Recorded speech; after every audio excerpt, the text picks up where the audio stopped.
Again, pulled from an update in a rundown.ai newsletter where OpenAI and Microsoft had apparently come to an agreement on what they would define as AGI, and apparently they agreed way back in 2023. It should come as no surprise that it is very much a business definition, a monetary definition, and this agreement was just recently revealed. The agreement specifically defines a system as AGI if it is capable of generating $100 billion in profits. So at least in the eyes of OpenAI and Microsoft, or at least their shareholders, the intelligence level of a system can be determined by how much money it can make.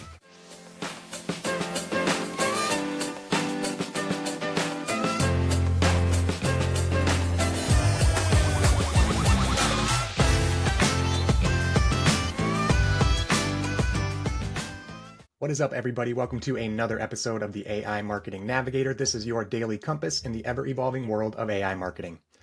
Okay, Navigators, we are back today with our regularly scheduled programming. Super excited to be back to our daily updates and tactics and tools using AI in marketing. We're going to start our return off with a daily digest where we will talk about 3 recent bits of news in the AI world.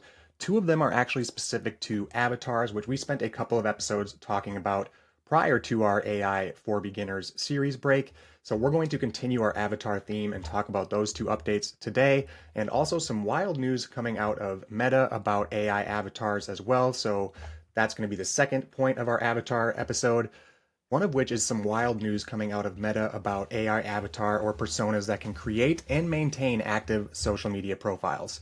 Also a Stanford study on avatar gestures. Just a ton of news in the avatar world.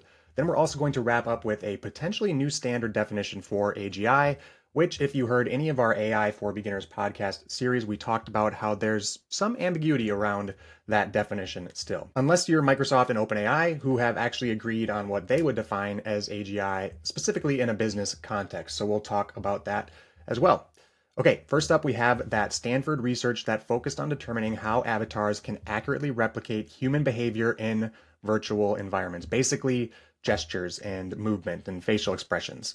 If you've checked out any of our episodes on the avatars from HeyGen or RenderNet, specifically HeyGen, I talked about how incredible that product is, but I actually think that if you could incorporate some natural contextual gestures, it would kind of push it over the finish line. As I was creating the avatars and personas, I found that to be somewhat of a limitation when you're creating your source video, as far as what gestures you should include or not include and how it'll affect the avatar's results.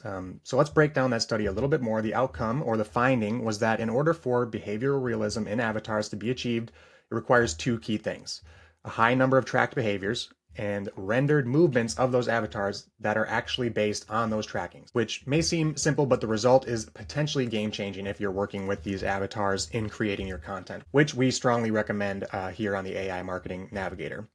With this technology, the avatars demonstrated the ability to maintain eye contact with multiple participants. Interestingly, taller avatars actually were more aggressive in their negotiation. So there is some science backing that as well, that this model was able to pick up off, or this research was able to pick up on. They also state that the real world behavior of these people that participated in these conversations, at least as I understand it, was influenced by these avatars after that conversation. So essentially the assertion there is that yes, in fact, you can use an avatar to create meaningful, impactful messages that will drive action from those who encountered or engaged with that avatar.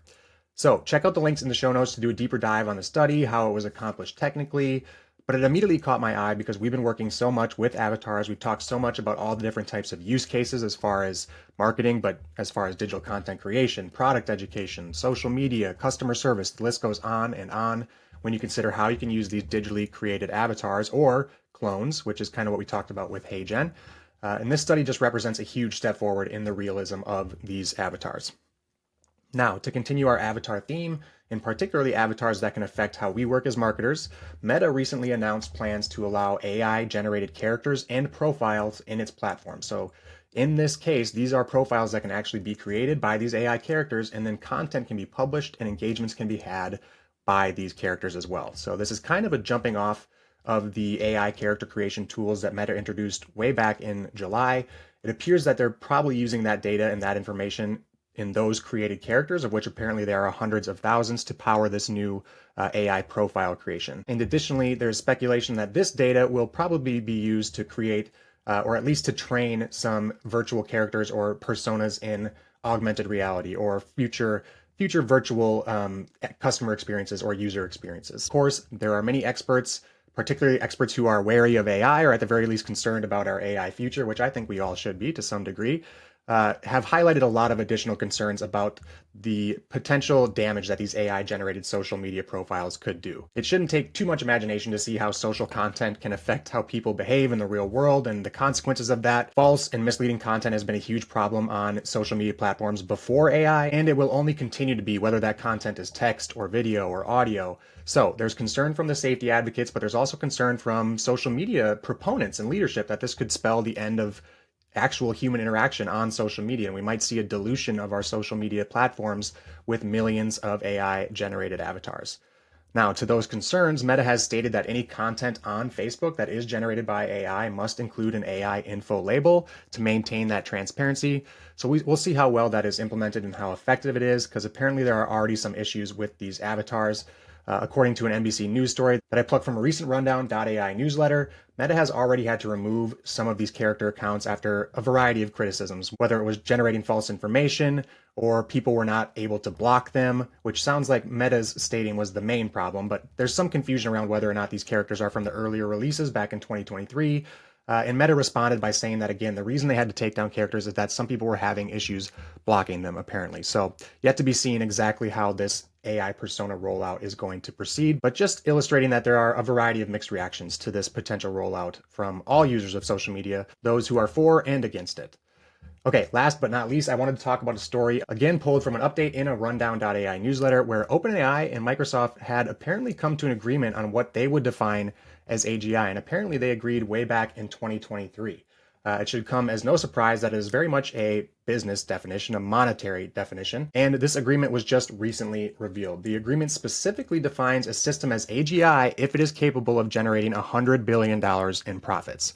So at least in the eyes of OpenAI and Microsoft, or at least their shareholders, the intelligence level of a system can be determined by how much money it can make.